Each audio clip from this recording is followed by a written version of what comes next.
On le sait tous, en été, il fait bien plus chaud en ville qu'à la campagne. Ce phénomène, c'est ce qu'on appelle un îlot de chaleur urbain.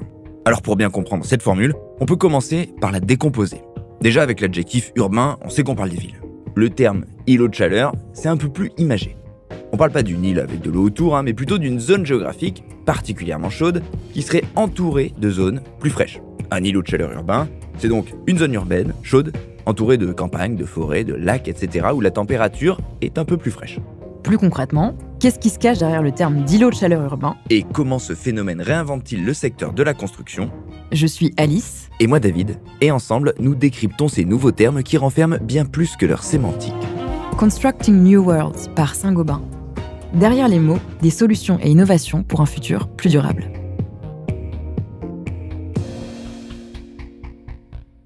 La différence de température entre ville et campagne, c'est un phénomène qui peut être observé toute l'année, mais d'autant plus pendant des épisodes de canicule ou de forte chaleur. Cette différence, elle sera en moyenne de 4 à 5 degrés. Elle peut même atteindre 10 degrés entre le cœur d'une zone urbaine et un espace rural assez proche, en gros dans les 50 km aux alentours. L'observation de ce phénomène n'est pas particulièrement récente.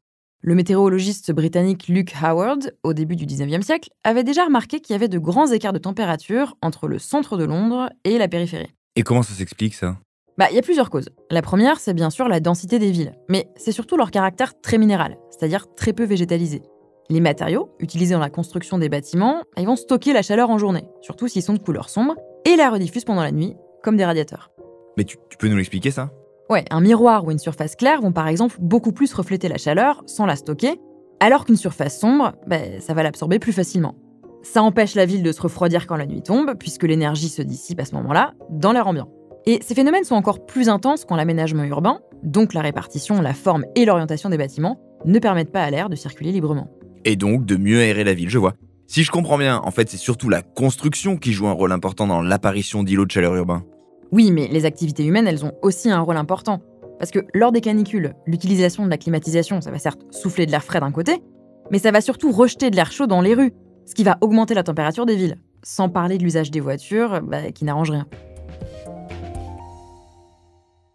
Ok, alors concrètement, on fait comment pour éviter les îlots de chaleur urbains ? De la même façon qu'il y a plusieurs causes à ce phénomène, il y a aussi plusieurs façons de le réduire. La première, c'est de limiter la minéralisation des villes et donc de réintégrer des espaces de végétation. Par exemple, en plantant des arbres, en végétalisant les surfaces comme les murs ou les toitures pour mieux réguler la température de l'air qui circule en ville. Et pour les mêmes raisons, ça peut aussi être intéressant de maintenir des espaces aquatiques, comme les fontaines, les rigoles, ou simplement ne pas recouvrir les cours d'eau et les lacs. En fait, c'est l'évaporation des zones humides qui va rafraîchir l'air ambiant. Mais penser les villes autrement, c'est aussi réfléchir sur les bâtiments et sur leur construction, j'imagine. C'est vrai que c'est une autre façon de limiter ces îlots de chaleur, et non des moindres. C'est essentiel en fait d'intégrer ce phénomène dès la conception des bâtiments. Une idée parmi d'autres, c'est de favoriser les revêtements qui réverbèrent la chaleur. S'ils sont blancs ou de couleur claire, elle sera plus difficilement stockée dans les matériaux. Résultat, il y aura moins cet effet radiateur caractéristique des îlots de chaleur urbains. On peut aussi installer des revêtements spécialement conçus pour réfléchir la lumière, comme des membranes synthétiques ou des tuiles et des graviers clairs. À grande échelle, des bâtiments entiers sont conçus de manière à réguler les températures urbaines. Un exemple emblématique, c'est le concept italien la Bosco Verticale à Milan, qui est composé de 2 tours entièrement couvertes d'une végétation qui maintient la fraîcheur. Mais les îlots de chaleur urbains dépassent l'échelle du bâtiment, non ? J'imagine qu'il faut aussi penser plus largement. Ouais, bien sûr. La morphologie urbaine, elle est importante, elle est aussi importante. Il faut par exemple prendre en compte la circulation du vent pour rafraîchir l'air et aussi prévoir des zones ombragées et des fontaines, sans oublier les parcs. Pour ça, les villes de Berlin ou Copenhague par exemple sont hyper reconnues à l'international et d'ailleurs Singapour est aussi souvent cité en exemple. Bon, on l'aura compris, il existe de nombreuses solutions pour limiter ces îlots de chaleur urbains, de la conception d'une ville à l'utilisation de la climatisation. Ouais, et des urbanistes aux habitants, en passant par les architectes, les paysagistes et bien sûr les pouvoirs publics, tout le monde peut agir pour améliorer la vie en ville et lutter contre les risques liés aux fortes chaleurs.